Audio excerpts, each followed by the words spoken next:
Hello guys, welcome back to my YouTube channel. അപ്പോൾ ഇന്നത്തെ video എന്ന് പറഞ്ഞു കഴിഞ്ഞാൽ ജർമ്മനിയും ഇന്ത്യയും തമ്മിലുള്ളൊരു 4 ഡിഫറൻസിനെ പറ്റിയിട്ടാണ്. ഇത് മിക്കവർക്കും അറിയുന്നതായിരിക്കും, എന്നാലും അറിയാത്തവരും കാണുമല്ലോ. അപ്പം ഞാൻ ചുമ്മാ അതിനെപ്പറ്റി ഒരു വീഡിയോ ചെയ്യാമെന്ന് ഓർത്തു.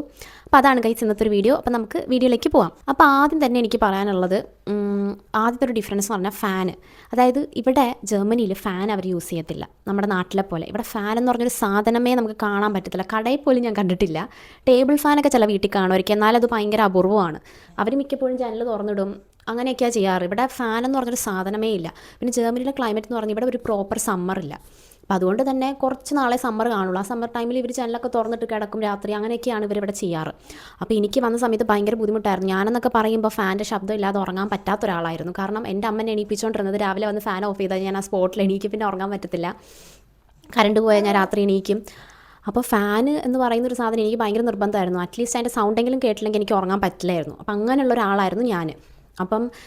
അപ്പോൾ അത് എനിക്ക് ഭയങ്കര ബുദ്ധിമുട്ടായിരുന്നു. വന്ന സമയത്ത് ഫാൻ്റെ ശബ്ദമില്ല, ഒരു ശബ്ദമില്ല, ഭയങ്കര സൈലൻസ് കാര്യങ്ങളൊക്കെ ആയപ്പോൾ എനിക്ക് ഭയങ്കര ബുദ്ധിമുട്ടായിരുന്നു. അപ്പോൾ അതാണ് ഇവിടുത്തെ ഏറ്റവും വലിയൊരു ഡിഫറൻസ്. ഇവിടെ ഫാനില്ല, ഹീറ്റർ മാത്രമേ ഇവിടെ ഉള്ളൂ. പിന്നെ രണ്ടാമത്തെ ഡിഫറൻസ് എന്ന് പറഞ്ഞു കഴിഞ്ഞാൽ, നമുക്ക് ജർമ്മനിയിൽ ഇവിടുത്തെ ടാപ്പിലെ വെള്ളം നമുക്ക് കുടിക്കാം. അതായത് പൈപ്പിൽ വരുന്ന വെള്ളം നമുക്ക് കുടിക്കാൻ പറ്റും. അതിപ്പോൾ ബാത്റൂമിലെ പൈപ്പിലാണെങ്കിലും കിച്ചണിലെ പൈപ്പിലാണെങ്കിലും പുറത്തെ പൈപ്പിലാണെങ്കിലും ഇവിടുത്തെ പൈപ്പിലെ വെള്ളം നമുക്ക് കുടിക്കാൻ പറ്റും. അത് ഞാൻ ആദ്യം വന്നപ്പോൾ ഓർത്തു, ഇവർ പൈപ്പിലെ വെള്ളം എങ്ങനെയാണ് കുടിക്കുന്നത്? പക്ഷെ അങ്ങനെയാണ്, ഇവിടെ നമുക്ക് ഏത് പൈപ്പിലെ വെള്ളം വേണമെങ്കിലും കുടിക്കാം. ഭയങ്കര നല്ല വെള്ളമാണ് വരുന്നത്, പൈപ്പിലെ വെള്ളം നമുക്ക് കുടിക്കാൻ പറ്റും. അപ്പോൾ അത് രണ്ടാമത്തെ ഡിഫറൻസ് ആണ്. പിന്നെ മൂന്നാമത്തെ കാര്യം എന്ന് പറഞ്ഞാൽ ടോയ്ലറ്റ് പേപ്പറിൻ്റെ കാര്യമാണ്. അതായത് അതെല്ലാവർക്കും അറിയുന്ന കാര്യമാണല്ലോ. അതായത് ടോയ്ലറ്റ് പേപ്പർ മാത്രമല്ല, ഞാൻ വിചാരിച്ചത് ഇവിടുത്തെ ടോയ്ലറ്റിൻ്റെ സൈഡിൽ നമ്മുടെ ഹാൻഡ് ഷവർ ഉണ്ടല്ലോ, അതായത് സൈഡിലായിട്ടൊരു ചെറിയൊരു ഷവർ പോലെ ഉണ്ടാവും എന്ന് വിചാരിച്ചു. പക്ഷെ അതുമില്ല ജർമ്മനിയിൽ.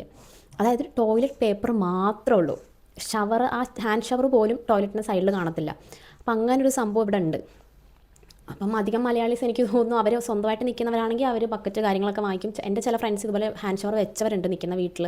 പിന്നെ വെറ്റ് പൈപ്പ്സ് കാര്യങ്ങളൊക്കെ അല്ലാതെ നമുക്ക് വേറെ ഒന്നും ചെയ്യാൻ പറ്റില്ല. അപ്പോൾ അത് ഇവിടെ ഇല്ല. ടോയ്ലറ്റ് പേപ്പർ മാത്രമല്ല, ഹാൻഡ് ഷവർ ഇവിടെ ഇല്ല. ഞാൻ ആദ്യം വിചാരിച്ചത് ഹാൻഡ് ഷവറെങ്കിലും ഉണ്ടാവും, പക്ഷെ അതും ഇല്ല അവിടെ. നമ്മൾ ഔപ്പറായിട്ട് നിൽക്കുമ്പോൾ നമുക്കൊന്നും ചെയ്യാൻ പറ്റില്ലല്ലോ. അപ്പോൾ അത് ആണ് മൂന്നാമത്തെ ഡിഫറൻസ് എന്ന് പറഞ്ഞു. പിന്നെ എനിക്ക് പറയാനുള്ളത് ജർമ്മനിയും ഇന്ത്യയും തമ്മിലുള്ളൊരു സേഫ്റ്റിയെ പറ്റിയിട്ടാണ്. അതായത് എന്നോട് കുറച്ച് പേര് എൻ്റെ ഫ്രണ്ട്സ് ആണെങ്കിലും ഇപ്പോൾ കുറച്ച് പേര് ഇങ്ങോട്ട് വരാൻ നിൽക്കുന്ന റിലേറ്റീവ്സ് അങ്ങനെയൊക്കെ ആൾക്കാരാണെങ്കിലും ചോദിച്ചായിരുന്നു ജർമ്മനി സേഫ് ആണോ എന്നുള്ള കാര്യങ്ങളൊക്കെ.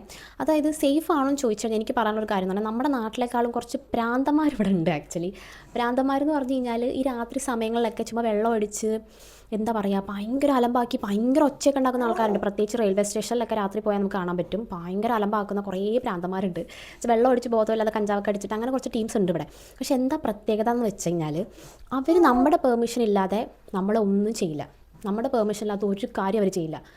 അതാണ് ഇവിടുത്തെ ഒരു വലിയ വ്യത്യാസം. അതായത് നമ്മുടെ നാട്ടിലിപ്പോൾ ഞാനൊക്കെ ചില സമയത്ത് രാത്രി പാതിരാത്രിക്കൊക്കെ 2 മണി 3 മണിക്കൊക്കെ എൻ്റെ അനിയത്തിയുടെ അവിടെ രാത്രി ചില സമയത്ത് ട്രെയിനൊക്കെ ഡിലേ ആകുമ്പോൾ ഒരുപാട് ലേറ്റ് ആയിട്ടൊക്കെ ഞാൻ അനിയത്തി നിൽക്കുന്നിടത്ത് പോയിട്ടുണ്ട് വീക്കെൻഡ്സിലൊക്കെ ഇറങ്ങുമ്പോൾ.